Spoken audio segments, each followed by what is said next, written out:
Trump ने Zelensky से मिलने से पहले ही उसे धमकी दे दी है। क्या यूरोपियन नेता जेलेंस्की के साथ जाएंगे?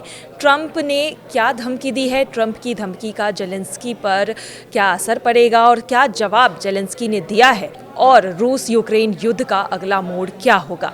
नमस्कार, मैं मेघा सिंह स्वागत करती हूं आपका न्यूज़ 18 के डिजिटल प्लेटफॉर्म पर। आज यूक्रेन राष्ट्रपति जेलेंस्की अमेरिका प्रेसिडेंट से मिलने वाले हैं और वॉशिंगटन मिलने के लिए पहुंच चुके हैं।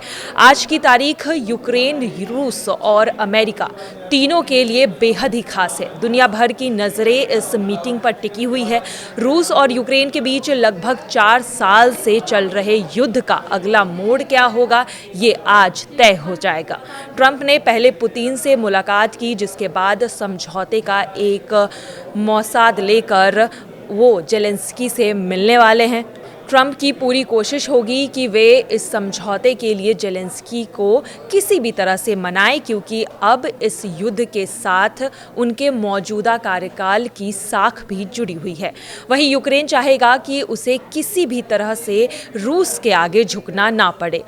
अगर ये समझौता हो जाता है तो रूस के लिए सबसे फायदेमंद स्थिति ना हो, ये भी यूक्रेन कोशिश करेगा। रविवार को जेलेंस्की ने अमेरिका के साथ फैसले का स्वागत किया है, जिसमें अमेरिका ने रूस को सुरक्षा की गारंटी देने का समर्थन किया था। ट्रंप के साथ जेलेंस्की की पिछली मुलाकात कुछ ज़्यादा अच्छी नहीं थी। ऐसे में इस बार वे यूरोपियन देशों के साथ समर्थन के साथ वहां पहुंच रहे हैं। इस बार वे ट्रंप पर यूरोपीय देशों का दबाव बनाना चाहते हैं। लेकिन ट्रंप ने जेलेंस्की को मनाने के लिए क्या कार्ड रखा है, ये तो वही जानते हैं।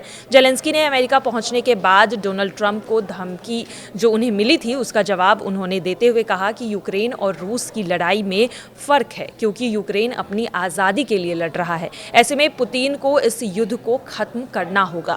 अमेरिका पहुंचकर जेलेंस्की ने चेतावनी दी है कि कोई भी नया समझौता ऐसे में नहीं होगा जिससे पुतिन को भविष्य में फिर से हमला करने का मौका मिल जाए।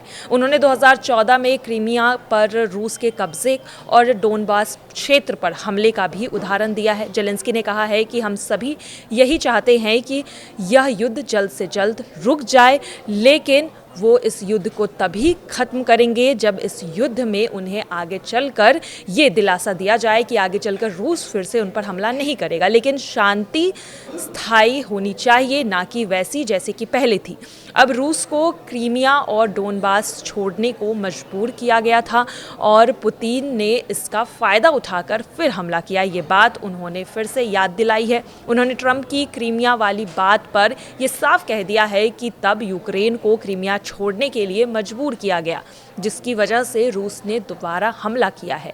ट्रंप ने जेलेंस्की से मिलने से पहले ही उन्हें धमकी दी थी। उन्होंने ट्रूथ सोशल मीडिया पर बाकायदा पोस्ट करते हुए लिखा था कि जेलेंस्की ही इस युद्ध को खत्म कर सकते हैं। इसके लिए उन्हें क्रीमिया पर साल 2014 में रूस के कब्जे को याद दिलाया था, जब ओबामा की सरकार थी और क्रीमिया यूक्रेन को वापस नहीं मिल सका था। इसके अलावा उन्हें उस वक्त नाटो में भी शामिल नहीं होने दिया गया था, जिसके बाद रूस लंबे समय से इसका विरोध कर रहा था। ट्रंप की ये पोस्ट जेलेंस्की को सीधी धमकी ही है। अगर वो शांति वार्ता की शर्तों को नहीं मानते हैं तो नुकसान उन्हीं का है। ट्रंप का कहना है कि 12 साल बाद भी वो कितना भी चाह ले, नाटो में उनकी एंट्री नहीं हो सकती है, तो बेहतर यही है कि रूस की बात मानकर खुद युद्ध को खत्म कर दे। वहीं दूसरी तरफ फ्रांस, जर्मनी, ब्रिटेन और इटली के नेता सोमवार को जेलेंस्की के साथ व्हाइट हाउस में ट्रंप से मुलाकात करेंगे। यह बातचीत कई देशों और विशेषकर भारत के लिए आर्थिक और रणनीतिक रूप से महत्वपूर्ण मानी जा रही है। रविवार को हुई बैठक में यूरोपियन नेताओं ने अमेरिका की सुरक्षा गारंटी की बात का स्वागत किया है, लेकिन ये भी स्पष्ट किया है कि यूक्रेन को भागीदारी के बिना किसी भी तरह से क्षेत्रीय समझौते पर बात करने पर मजबूर नहीं किया जा सकता है, उन पर कोई दबाव नहीं दिया जा सकता है। लेकिन अब देखना यही होगा कि आज की इस मीटिंग के बाद सबकी नज़रें इसी पर टिकी हुई है कि क्या रूस और यूक्रेन के बीच जो 4 सालों से ये युद्ध चल रहा है, उस पर क्या विराम लगेगा या फिर ये युद्ध और भी आगे चल सकता है।